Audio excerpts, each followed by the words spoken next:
नमस्कार। देश की बात की शुरुआत किसान आंदोलन से। आज आंदोलन को 41 दिन हो गए हैं। सुबह खबर आई कि प्रधानमंत्री पंजाब बीजेपी के 2 नेताओं से मुलाकात कर किसानों के रुख की पूरी जानकारी लेंगे। तो आज किसान संगठनों ने एक बैठक भी बुलाई।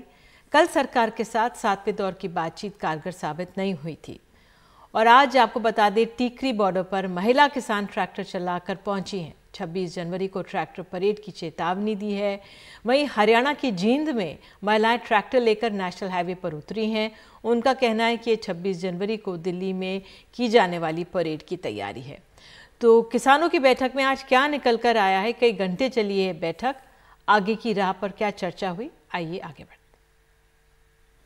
हम में सब्र बहुत है, धैर्य बहुत है, लेकिन इतनी भी इम्तिहान मत लीजिए हमारा। हर चीज की अति होती है, आप अति करते जा रहे हो। आपको जो हमारे मौलिक सुविधाएं हैं, हमारे लिए पानी की व्यवस्था, फास्ट की व्यवस्था, रहने की व्यवस्था, टैग लगाने की व्यवस्था, टॉयलेट्स की व्यवस्था, जो जरूरत है, इनकी सरकार का जिम्मेदारी बनती है हमारे को मुहैया करवाए और हमारे आंदोलन को बिखरावने का कितने प्रयास कर ले, आंदोलन बिखरेगा नहीं। हमारे हरियाणा प्रदेश के हरियाणा की मीटिंग में फैसले हुए हैं, उसका कार्यक्रम मैं आप लोगों को साझा करना चाहूंगा। हर गांव से कम 10 ट्रालियां जो 26 तारीख का प्रोग्राम होगा उसके लिए निकलेंगे। हर घर से एक महिला जरूर और 10 महिलाएं अगवानी करेंगे। उसमें मेरे बड़े भाई पंजाब के किसान साथियों ने जो मुहिम शुरू की थी, अब ये सारा देश का आंदोलन बन चुका है। हरियाणा प्रदेश का एक घर से हम अपील करेंगे कि जो भी मेरे को सुन रहा है मेरा साथी किसान, वो 26 तारीख को एक घर से एक व्यक्ति जरूर पहुंचेगा। और हमारे साथ हमारे सहयोगी मुकेश सेंगर मौजूद हैं, जहां पे प्रेस वार्ता चल रही है, किसानों की बैठक हुई। मुकेश, तो क्या अब आगे का रुख रहेगा किसानों को? क्या 7 तारीख को एक ट्रैक्टर रैली की बात हो रही है? देखिए, बिल्कुल, चूंकि सरकार और किसानों के बीच 7 चरणों की बातचीत हो चुकी है, लेकिन 7 बैठकों में जो किसान सीधे तौर पर मांग कर रहे हैं कि जो कृषि कानून है वो रद्द किए जाएं, लेकिन सरकार ये मानने को तैयार नहीं है। तो किसान अब अपना आंदोलन तेज करने वाले हैं। अभी कुछ देर पहले जो संयुक्त किसान मोर्चा है उसकी प्रेस कॉन्फ्रेंस हुई, जिसमें कहा गया कि 7 तारीख यानी 7 जनवरी को किसान ईस्टर्न और वेस्टर्न पेरीफेरल वे पर 4 जगहों से ट्रैक्टर मार्च निकालेंगे और ये ट्रैक्टर मार्च 26 जनवरी के पहले की परेड का ट्रेलर होगा। इसी तरह 9 तारीख को सर छोटू राम की जयंती के दिन ये लोग किसान दिवस मनाएंगे, संकल्प दिवस मनाएंगे। और 13 तारीख को जब लोहड़ी होगी तो लोहड़ी के दिन ये लोग किसान जो हैं वो जो कृषि कानून है उसकी कॉपियाँ जलाएंगे। तो इस तरह से किसान अपना आंदोलन तेज करने की बात कर रहे हैं। सबसे बड़ी जो बात है वो 7 तारीख की होगी कि 7 तारीख को ईस्टर्न और वेस्टर्न पेरीफेरल वे पर 4 जगहों से किसान ट्रैक्टर मार्च निकालेंगे, जिसमें हज़ारों की संख्या में ट्रैक्टर शामिल होंगे। और ये टीकरी बॉर्डर, सिंघू बॉर्डर, इसके अलावा गाजीपुर बॉर्डर और मेवात में एक जगह से ये मार्च निकलेगा और बाद में ये मार्च वापस लौट आएगा। लेकिन किसानों ने ये कहा कि इस दौरान किसी भी तरह की कोई हिंसा नहीं की जाएगी। मार्च जो है शांतिपूर्ण तरीके से निकाला जाएगा, लेकिन ये मार्च 26 जनवरी की परेड में जो ट्रैक्टर परेड होगी उसके पहले का ट्रेलर होगा। तो कुल मिलाकर किसान अब अपना आंदोलन तेज करने वाले हैं, क्योंकि उनका कहना यह है कि सरकार उनकी मांगें नहीं मान रही है और ऐसे में उनके पास कोई रास्ता नहीं बचा है अपने आंदोलन को तेज करने के अलावा। बहुत बहुत धन्यवाद इस जानकारी के लिए मुकेश, इस जानकारी के लिए कि किसान अपना अब आंदोलन तेज करने जा रहे हैं और 7 तारीख को ट्रैक्टर रैली निकालेंगे, ट्रैक्टर रैली। बहरहाल, अब कोरोना संक्रमण से जुड़ी हुई एक राहत भरी खबर है। कोरोना संक्रमण के कमज़ोर पड़ने की खबर आज सरकार ने दी है। ये भी संदेश मिला है कि अब टीकाकरण की ओर कदम बढ़ाए जा रहे हैं। तो आज स्वास्थ्य मंत्रालय ने बताया कि देश में अब एक्टिव मामले करीब 2.5 लाख से कम हो गए हैं, जो कि 6 महीने बाद ऐसा हुआ है। 21 सितंबर को 10 लाख एक्टिव केस थे। 2 जनवरी को ये 2.5 लाख आ गए। 23 दिसंबर से 5 जनवरी के दौरान संक्रमण दर 3% से कम है। करीब 44% हम कह सकते हैं मरीज अभी अस्पतालों में हैं और करीब 57% मरीज होम आइसोलेशन में हैं, यानी कि अस्पतालों पर बोझ कम हुआ है।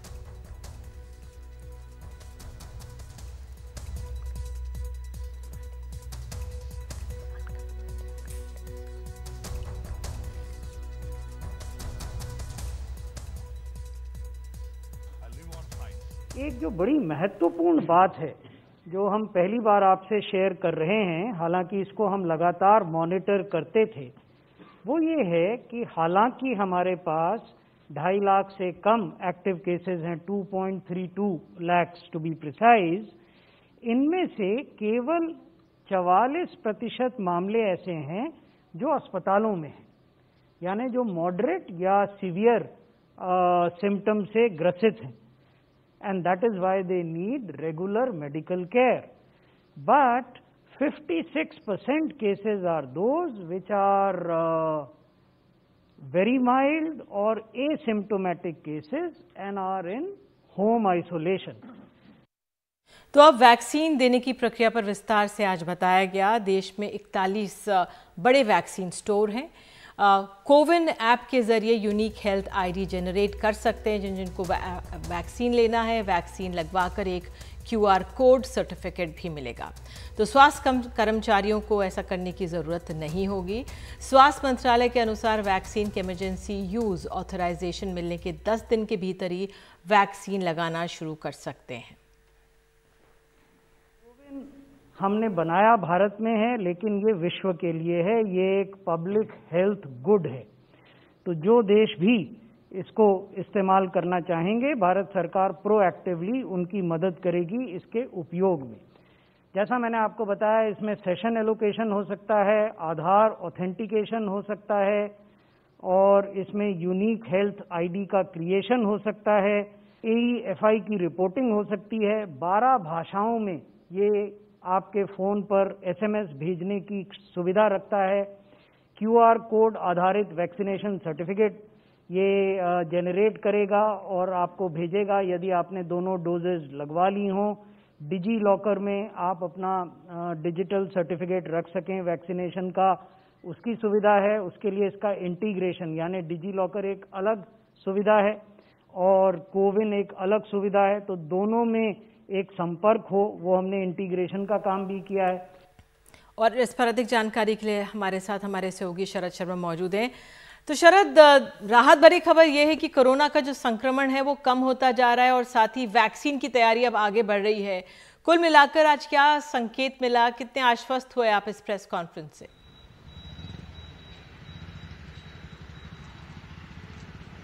देखिए, आश्वस्त में तो कोई दिक्कत नहीं है। जो डेटा दिया गया है, जानकारी दी गई है, वो ठीक है। लेकिन जो अहम जानकारी इस समय हम जानना चाह रहे थे और मुझे लगता है पूरा देश भी जानना चाह रहा है, वो ये है कि डेट क्या होगी जब से टीकाकरण अभियान शुरू होगा। तो संकेत तो दिए हैं। स्वास्थ्य मंत्रालय ने ये कहा है कि जो इमरजेंसी यूज ऑथराइजेशन हुआ है उसके 10 दिन के भीतर हम टीकाकरण शुरू कर सकते हैं, लेकिन अंतिम निर्णय भारत सरकार ही करेगी। जब वो बताएंगे उसके बाद ही ये शुरू होगा। तो एक तो अभी डेट फाइनल नहीं हुई है। दूसरा, हम कोशिश कर रहे थे ये जानने की कि खर्चा कौन उठाएगा। सीधे सीधे भी समझें तो 30 करोड़ लोगों को वैक्सीनेट करने का, टीका लगाने का खर्चा 12,000 करोड़ रुपए है। क्या ये खर्चा केंद्र सरकार उठाएगी या राज्य सरकार उठाएगी, या जो लोग टीका लगवा रहे हैं उनके ऊपर ये खर्चा डाला जाएगा? इसके बारे में हम सवाल भी नहीं पूछ पाए और खुद भी जो स्वास्थ्य मंत्रालय के अधिकारी हैं और जो अन्य एक्सपर्ट्स साथ में आज प्रेस कॉन्फ्रेंस में थे वो भी इसमें जानकारी नहीं दे पाए हैं। तो यही प्रमुख सवाल थे जो नहीं पूछ पाए हम लोग और बता भी नहीं पाए वो। इसके अलावा जानकारी दी गई है कि बाकी सारी तैयारियां जो हैं वो पूरी कर ली गई हैं और सरकार जब भी तय करेगी तब से टीकाकरण का जो अभियान है वो शुरू हो सकता है। बिल्कुल। और शरद, एक संक्षेप में ये सवाल भी, जो कोविन वो जो ऐप की बात की जा रही है, अब एक आम नागरिक अगर लेना चाहता है, अगर हेल्थ वर्कर नहीं है और वो वैक्सीन लेना चाहता है, तो क्या ये ऐप मैंडेटरी होगा? उस लिहाज से क्या सामने आया? यह आपने बहुत अहम सवाल पूछा और इसके साथ साथ मैं एक और जवाब और दे दूं। एक तो कोविन ऐप, अगर किसी को ये लग रहा है कि सरकार ये कह रही है कि जो लोग 50 से ऊपर हैं उनका डेटा वोटर लिस्ट से निकाल लिया जाएगा। जो व्यक्ति इस समय 1 जनवरी 1971 से पहले जन्मा है उन सबको 50 साल का मान लिया जाएगा, वोटर लिस्ट से उसका डेटा आ जाएगा। इसके अलावा जो कोमोर्बिड हैं, यानी कि पुरानी गंभीर बीमारी से ग्रस्त लोग हैं, उनको ये टीका लगाया जाएगा। लेकिन अगर फिर भी किसी को ये लगता है कि उसका डेटा सरकार के पास नहीं है और शायद कहीं वो छूट ना जाए, तो उसके पास ये विकल्प होगा कि वो कोविन ऐप पर खुद को रजिस्टर कर पाए। इसके लिए दिशा निर्देश जल्द ही जारी किए जाएंगे। कोई व्यक्ति ये कैसे साबित करेगा कि वो पुरानी गंभीर बीमारी से ग्रस्त है? कहने को तो लोग ये भी कह सकते हैं कि हमें हाइपरटेंशन की बीमारी है, लेकिन दिल्ली, मुंबई, ये बड़े बड़े शहर हैं, यहाँ तो हर किसी को टेंशन रहती है, हाइपरटेंशन से ज्यादातर लोग शिकार रहते ही हैं, तो हर कोई क्लेम करने लग जाएगा। तो इसीलिए सरकार का ये कहना है कि अब एक कमेटी बनाई गई थी इसके लिए भी, जो ये तय करेगी कि क्या पैरामीटर्स होंगे कि कोई व्यक्ति को कोमोर्बिड यानी पुरानी गंभीर बीमारी से ग्रस्त माना जाएगा और उसको टीका लगाने में प्राथमिकता दी जाएगी। तो अभी थोड़ा सा इंतजार करना होगा। ये जो 27 करोड़ वाला जो आंकड़ा है, जो 27 करोड़ लोगों को टीका लगना है, इसके लिए दिशा निर्देश भी जो एक कैसे अप्लाई करना है और कौन पुरानी गंभीर बीमारी से ग्रस्त माना जाएगा, इसके लिए भी जो है गाइडलाइंस सरकार जल्द जारी करेगी। और ये इसलिए भी जारी करना है क्योंकि अभी थोड़ा समय सरकार के पास इसलिए है कि क्योंकि पहले जो टीका लगेगा वो हेल्थ केयर वर्कर और फ्रंटलाइन वर्कर को लगेगा, जिसका डेटा सरकार के पास पहले ही आ चुका है। बहुत बहुत धन्यवाद इस जानकारी के लिए शरद।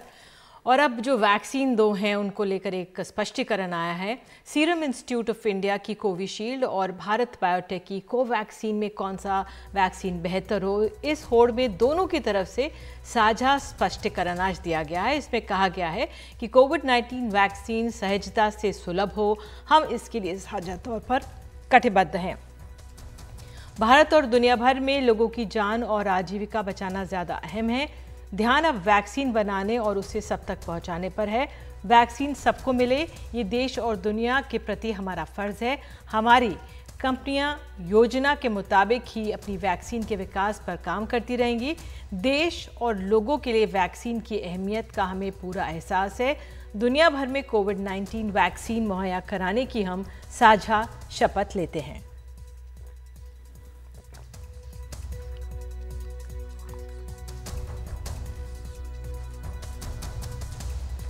तो कोरोना के मामले अब किस तरह से कम हो रहे हैं, इसकी एक झलक हमें मिल रही है इस रिपोर्ट से।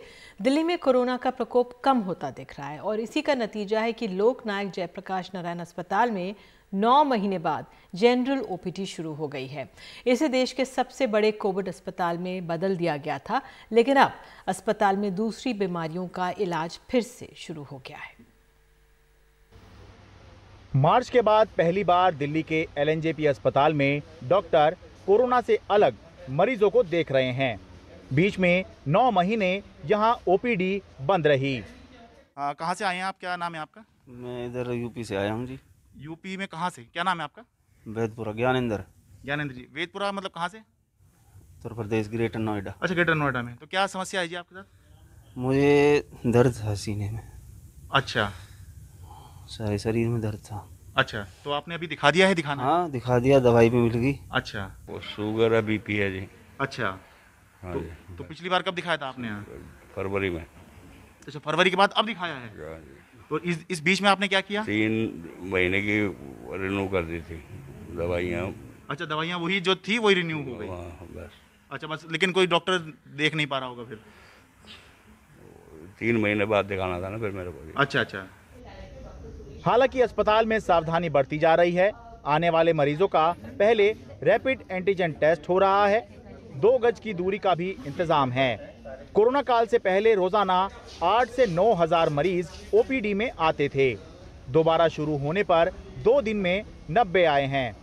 ऑनलाइन रजिस्ट्रेशन को हमने बढ़ावा दिया है। हाँ। और जो पेशेंट्स हैं पहले से ही आप अपना रजिस्ट्रेशन ऑनलाइन करा सकते हैं ताकि उनको लाइन में ना लगना पड़े। ये हमने एक नई सर्विस हमने स्टार्ट की है। अच्छा, लेकिन ऑफलाइन भी आ सकते हैं, डायरेक्ट भी आ सकते हैं? हाँ, वो भी आ सकते हैं। अच्छा, ऑफलाइन भी आ सकते हैं। अच्छा, किसी डिपार्टमेंट में पर पेशेंट आपने पर डिपार्टमेंट कुछ कैपिंग लगाई है? अभी हमने 50 मरीज शुरू में लेंगे। अच्छा, और उसके बाद जैसे जैसे ये कम हो जाएगा कोरोना के मरीज हमारे, क्योंकि एडमिट हैं, तो जैसे जैसे कम हो जाएंगे तो फिर हम ये संख्या बढ़ा देंगे। दिल्ली में एक समय रोजाना 8,500 कोरोना मरीज तक आ रहे थे, अब 500 भी नहीं आ रहे। एलएनजेपी एक मल्टी स्पेशलिटी हॉस्पिटल है जहां अब कोरोना बेड्स की संख्या आधी कर दी गई है। दूसरे मरीजों का भी इलाज शुरू हो गया है। आप में से जिसने कोरोना काल से पूर्व लोकनायक हॉस्पिटल की ओपीडी नहीं देखी थी, वो मेरे ठीक पीछे लगे इन इंतजामों को देखिए, जो रोजाना 8-9 हजार मरीजों को संभालने के लिए लगाए गए थे। और इसी बात से आप अंदाजा लगाइए कि लोकनायक हॉस्पिटल की ओपीडी फिर से शुरू होना कितनी अहम बात है। लोकनायक हॉस्पिटल, दिल्ली से मैं Sharad Sharma, NDTV India. Corona vaccine के इंतजार के बीच उत्तर प्रदेश के स्वास्थ्य मंत्री ने आज बताया कि वैक्सीन आने के बाद वैक्सीनेशन शुरू होने में 10 से 15 दिन लग जाएंगे, क्योंकि हर जगह वैक्सीनेशन पहुंचाना एक बड़ा काम होगा। हालांकि पिछले दिनों मुख्यमंत्री योगी आदित्यनाथ ने कहा था कि मकर संक्रांति तक वैक्सीनेशन का काम शुरू हो जाएगा। देश में वैक्सीनेशन का सबसे बड़ा अभियान उत्तर प्रदेश में ही शुरू होना है। देश भर में आज कोरोना वैक्सीन के वैक्सीनेशन का दूसरा ड्राई रन चला। इसका सबसे बड़ा अभियान 23 करोड़ की आबादी वाले उत्तर प्रदेश में चलना है, जिसके 75 जिलों में कोने कोने तक वैक्सीन पहुंचाना एक बड़ा अभियान होगा। प्रदेश के स्वास्थ्य मंत्री ने भी आज कई जगह वैक्सीनेशन के ड्राई रन का मुआयना किया और कहा कि सब जगह वैक्सीन पहुंचाने में 10 से 15 दिन लग जाएगा। हमारे राज्य में जब आएगा फिर हम अपने मेन हेडक्वार्टर से लेके जिला अस्पतालों से लेके सामुदायिक स्वास्थ्य केंद्र तक पहुंचाएंगे। फिर ये प्रारंभ हो जाए तो ये पूरा जो लॉजिस्टिक्स है सप्लाई का, ये लगभग 10-15 दिन तो लग ही जाएगा, क्योंकि अभी सप्लाई का तिथि अभी निर्धारित नहीं।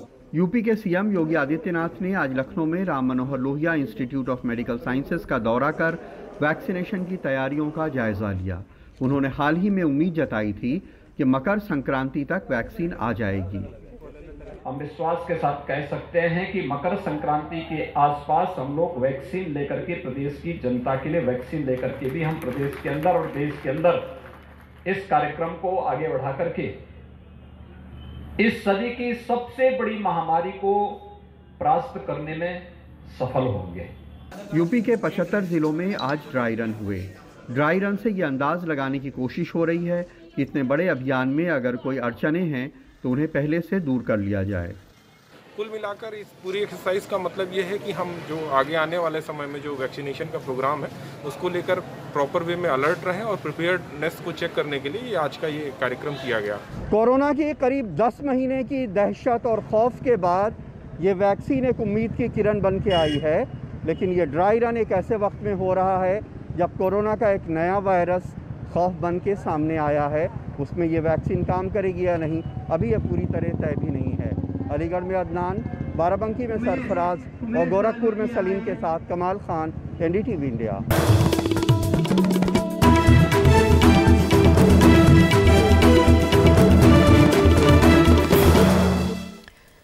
दुनिया भर में कहर बरपा रही कोरोना महामारी ने देश की आर्थिक राजधानी मुंबई और विशेष तौर पर महाराष्ट्र राज्य को कोरोना से सबसे ज़्यादा प्रभावित किया है और अब नए जो स्ट्रेन हैं उसके मामले भी यहां पर बढ़ रहे हैं।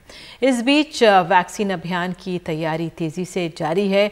कम होते मामलों के बीच मुंबई के जंबो कोविड फैसिलिटी वैक्सीन केंद्र में बदले जा रहे हैं। महाराष्ट्र में कोरोना के नए स्ट्रेन की एंट्री हो गई है। 25 नवंबर से 21 दिसंबर के बीच ब्रिटेन से लौटे 8 यात्रियों में संक्रमण मिला है। इनमें से 5 लोग मुंबई शहर से तो एक पुणे, ठाणे और मीरा भाईंदर से हैं। अब इन मरीजों की कॉन्टैक्ट ट्रेसिंग की जा रही है। नए स्ट्रेन की एंट्री के बीच राज्य में कोरोना वायरस टीकाकरण अभियान की तैयारी पूरी स्पीड से जारी है। डॉक्टरों, पैरामेडिकल समेत स्वास्थ्य कर्मियों और पुलिस कर्मियों को कोविड-19 के टीके प्राथमिकता के साथ लगाए जाएंगे।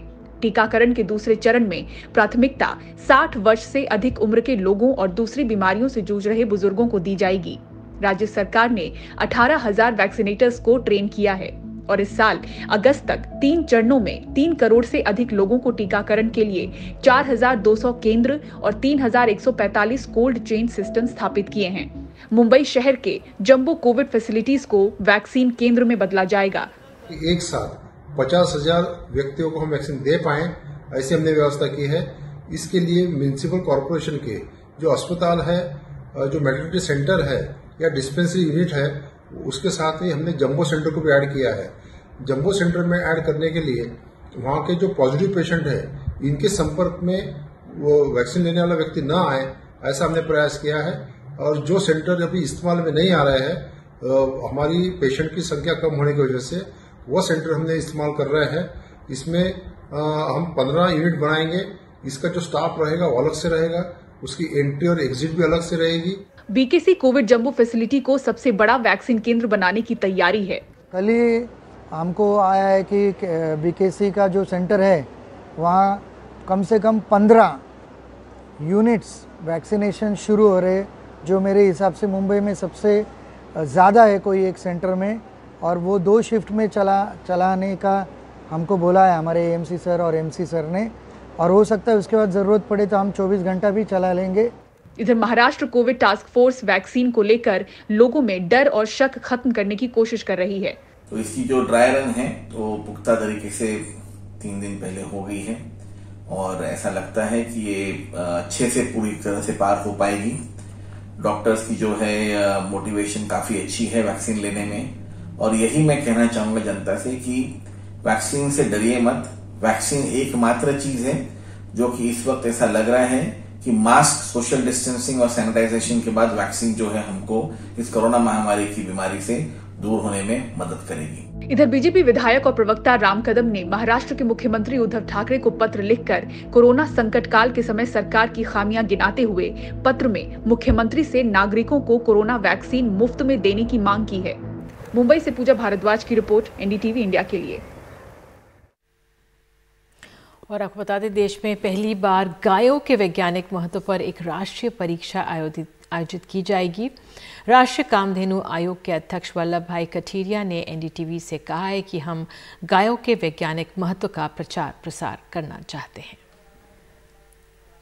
राष्ट्रीय कामधेनु आयोग ने अब राष्ट्रीय स्तर पर गायों पर एक परीक्षा आयोजित करने का फैसला किया है। इस फैसले पर बात करने के लिए मेरे साथ हैं डॉक्टर वल्लभ भाई कठेरिया, जो अध्यक्ष हैं इस आयोग के।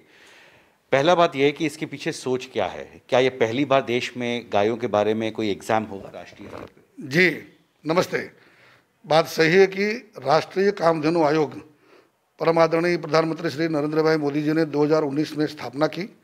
यही पर्पज है कि गाय की महत्ता वैज्ञानिक तरीके से समाज के सामने प्रस्तुत करना, गाय की महत्ता कृषि में, आरोग्य में और प्रकृति में जो है वो हमारे शास्त्रों में तो लिखा गया है, लेकिन आज समाज के सामने कहीं ना कहीं अभ्यास क्रम में हमें भुलाया गया। न आज़ादी के बाद भी गाय की महत्ता को समझाने की कोई चेष्टा हुई। आदरणीय प्रधानमंत्री श्री ने इसीलिए ही नई एजुकेशन पॉलिसी से लेकर के राष्ट्रीय कामधेनु आयोग ने ये पहल की है कि गाय को बच्चे से लेकर के गाय का होना चाहिए, गधा का नहीं। तो वहाँ से लेकर के युवान तक बड़ा एंटरप्रेन्योरशिप है, इतना एम्प्लॉयमेंट अपॉर्चुनिटीज है। गाय के पंचगव्य से, गोपालन से, उनके फार्मास्यूटिकल इंडस्ट्री से, उन्हें मैन्युफैक्चरिंग में। परीक्षा में कौन भाग ले सकता है, कैसे उसका आयोजन किया जाएगा, क्या आप सर्टिफिकेट्स और डिग्रीज भी देंगे? और इसीलिए हमने प्रयास किया है कि ओवरऑल जन समाज को एक सेंसिटाइज करने के लिए राष्ट्रीय कामधेनु आयोग ने कामधेनु गौ विज्ञान परीक्षा का आयोजन किया है। प्राइमरी लेवल के स्टूडेंट्स के लिए अलग कैटेगरी का पेपर होगा, हाई स्कूल के लिए सेकेंडरी का अलग पेपर होगा, कॉलेज और यूनिवर्सिटी के अलग, और आम जनता के लिए कोई भी ग्लोबल लेवल पर कोई भी अलग पेपर में ये ऑब्जेक्टिव टाइप का पेपर होगा। 100 मार्क्स का, 1 घंटे का, केवल MCQ टिक मार्क करना होगा, ताकि और हमारी वेबसाइट पर हम उनका रजिस्ट्रेशन करवाएंगे, क्लिक करने से उनका फॉर्म भर देंगे। 25 फरवरी को ये एग्जाम होगी। आरोग्य के दिशा में भी, संदर्भ में भी बहुत महत्वपूर्ण है, बहुत मेडिसिनल वैल्यू भी है उसका, और अभी एक माहौल में आपने ये परीक्षा शुरू करने का फैसला भी किया है। आपको लगता है कि ये इस इशू पे भी आगे रिसर्च होना चाहिए? बिल्कुल, बहुत सही बात कही। गाय के पंचगव्य, दूध, दही, घी, गौमूत्र, गोबर, ये प्योरली मेडिसिन है। हेल्थ के लिए न केवल मनुष्य की, प्लांट की, animal kingdom, plant kingdom and human kingdom, पूरा जो विश्व है ब्रह्मांड, उनकी हेल्थ के लिए भी गाय का पंचगव्य बहुत उपयोगी है। हमसे बात करने के लिए शुक्रिया। दिल्ली से हिमांशु शेखर, एनडीटीवी इंडिया।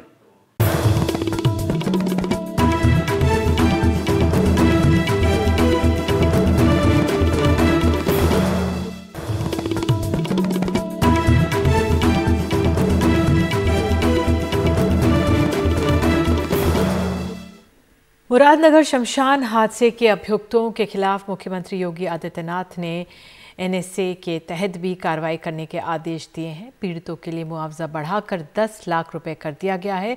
ऐसे पीड़ित परिवार जिनके पास अपना मकान नहीं है, उनको एक आवास उपलब्ध कराए जाने की भी घोषणा की गई है। रविवार को गाजियाबाद के मुरादनगर में शमशान घाट की छत गिरने से 24 लोगों की मौत हो गई थी। इस पूरे मामले में आरोपी सभी लोगों पर उत्तर प्रदेश के मुख्यमंत्री योगी आदित्यनाथ ने NSA यानी जिसे राष्ट्रीय सुरक्षा कानून भी कहते हैं वो लगाने का फैसला दिया है और आदेश दे दिए गए हैं। इस पूरे मामले में मुख्य आरोपी अजय त्यागी को गिरफ्तार कर लिया गया है। आपको बता दें कि अजय त्यागी को कल देर रात गिरफ्तार किया गया। उस वक्त वो दिल्ली भागने की फिराक में था, तभी उसे गिरफ्तार किया गया। अजय त्यागी पर यूपी सरकार ने 25,000 का इनाम भी रखा था। बताया जा रहा है कि अजय त्यागी के साथ साथ जो इस पूरे मामले में मुरादनगर नगर पालिका की ईओ हैं निहारिका सिंह, अपर अभियंता चंद्रपाल और इंजीनियर आशीष को भी इस पूरे मामले में गिरफ्तार किया गया है और इन पर भी रासुका लगाई जाएगी। और तमाम जो है जांच जो चल रही है उसमें सामने आ रहा है कि पूरी तरीके से इन लोगों का कमीशन का पूरा एक धंधा बना रखा था। इन लोगों ने इस पूरी इमारत का कॉन्ट्रैक्ट 55 लाख में दिया गया था और अभी 10 दिन पहले ही इसका लिंटर पड़ा था। और जब रविवार को अंत्येष्टि के लिए कुछ परिवार वहां पहुंचे थे तभी ये छत गिर गई। एक दिन की बरसात, वो भी बरसात कहा जाए ठंड की बरसात, उतनी तेज़ बरसात नहीं हुई थी, उसमें ये छत गिर पड़ी। तो कहीं ना कहीं तमाम सवाल खड़े हो रहे थे किस तरीके से जो टेंडर दिया गया अजय त्यागी को। इस पूरे मामले में योगी आदित्यनाथ ने रासुका लगाने का तो फैसला लिया ही है, साथ ही साथ जो पीड़ित परिवार है जिनके घर के कोई सदस्य ख़त्म हुआ, जिसकी मौत हुई इस हादसे में, उसे 10 लाख रुपए देने का भी ऐलान किया। इसके साथ साथ सबको पक्का घर देने, इसके अलावा इनके परिवार वालों को इनकी योग्यता अनुसार राज्य सरकार में नौकरी देने की भी बात कही जा रही है। इस पूरे मामले में जो परिवार थे काफ़ी नाराज़ थे। कल उन्होंने दिल्ली मेरठ हाईवे पर लगभग 6 घंटे तक जाम लगा के रखा और जब वहां पर इलाके के आईजी और डीएम पहुंचे, तमाम आश्वासन के बाद वो अपने घर गए। इस पूरे मामले में 24 लोगों की मौत हुई थी, जिसमें एक छोटा बच्चा भी बताया जा रहा है। तो ऐसे में सवाल सबसे बड़ा यही उठ रहा है कि किस तरीके से कॉन्ट्रैक्ट दिया गया। इस पूरे मामले की जांच की जा रही है। मुख्य आरोपी अजय त्यागी को आज कोर्ट में पेश किया गया, जिसके बाद उसे पुलिस कस्टडी में भेज दिया गया। जब कोर्ट में पेश किया गया तो कुछ मृतक परिवार के परिजन भी थे, उन्होंने वहाँ पर पिटाई भी कर दी अजय त्यागी की। समझिए किस तरीके का गुस्सा है तमाम परिवार वालों ने। यही वजह है कि मुख्यमंत्री योगी आदित्यनाथ ने इस पूरे मामले के चारों आरोपियों पर रासुका लगाने के आदेश दिए हैं, फैसला दिया और चारों आरोपी गिरफ्तार हो गए हैं और फिलहाल पुलिस इस पूरे मामले की छानबीन में लगी हुई है। नई दिल्ली में सहयोगी शशिकांत झा के साथ सौरभ शुक्ला, NDTV इंडिया।